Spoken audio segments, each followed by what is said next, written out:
Hello, good evening.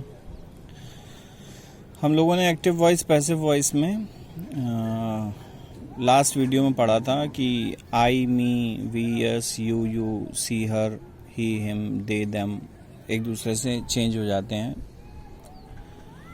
पैसे बनाते समय। उसी क्रम में आगे बढ़ रहे हैं हम लोग।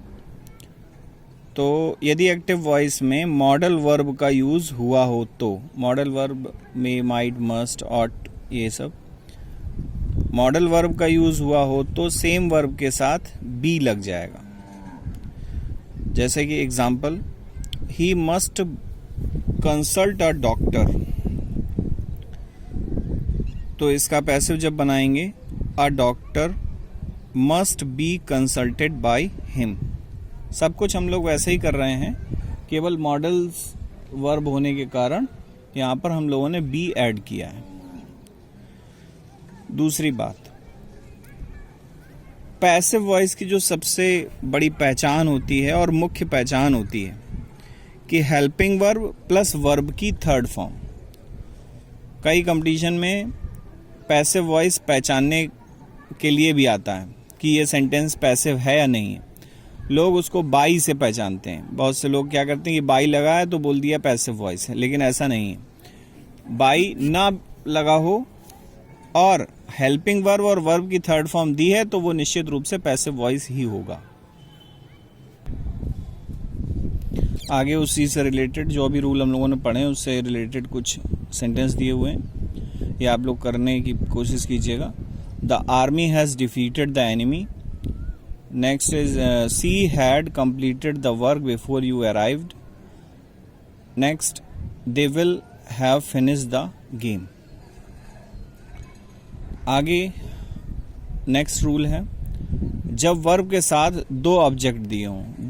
दो ऑब्जेक्ट कब दिए होंगे? जब ट्रांसिटिव वर्ब दी होगी। ट्रांसिटिव वर्ब जैसे गिव, टेल, आस्क, प्रॉमिस, इस तरीके की जब ट्रांसिटिव वर्ब दी होंगी तो उनके साथ में दो ऑब्जेक्ट जरूर दिए होंगे। जैसे एग्जाम्पल में लिखा हुआ है सी गिव्स मी अ पेन। यहाँ पर ऑब्जेक्ट दो हैं, एक मी है और एक अ पेन। मी लिविंग थिंग में आता है, अ पेन नॉन लिविंग थिंग। जो लिविंग थिंग में आता है वो इनडायरेक्ट ऑब्जेक्ट होगा और वो हमेशा मेन वर्ब के तुरंत बाद ही लिखा होगा। मतलब जो भी ट्रांसिटिव वर्ब है उसके बाद में जो लिविंग थिंग लिखा होगा वो इनडायरेक्ट ऑब्जेक्ट होगा, और बाद में जो है नॉन लिविंग थिंग उसको बोलेंगे हम लोग डायरेक्ट ऑब्जेक्ट। इनके पैसिव दो प्रकार से बनते हैं। आइए देखते हैं कैसे बनाना है। सी गिव्स मी अ पेन। अब अगर इनडायरेक्ट ऑब्जेक्ट के प्रयोग से बना रहे हैं तो इनडायरेक्ट ऑब्जेक्ट क्या है? मी। तो मी से जब बना रहे हैं तो आई प्रेजेंट इंडेफिनिट का है तो इज एम आर में से वर्ब लगनी है। I am given a pen by हर।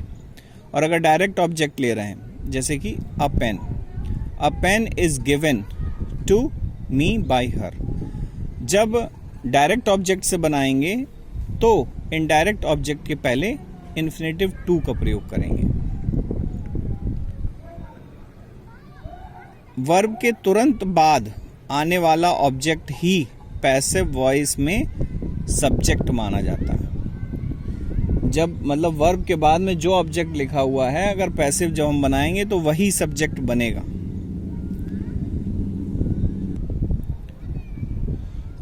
इसके बाद कल हम लोग इंट्रोगेटिव सेंटेंसेस का स्टार्ट करेंगे और बाकी मैं आपको कुछ सेंटेंस भी दूंगा, उनको आप करिए। और या अगर आपके पास में न्यू स्टाइल की बुक हो या एक्सीलेंट की बुक हो तो उससे भी आप प्रैक्टिस कर सकते हैं। जितनी प्रैक्टिस करेंगे उतना ही ज़्यादा अच्छे से टॉपिक ये क्लियर होगा।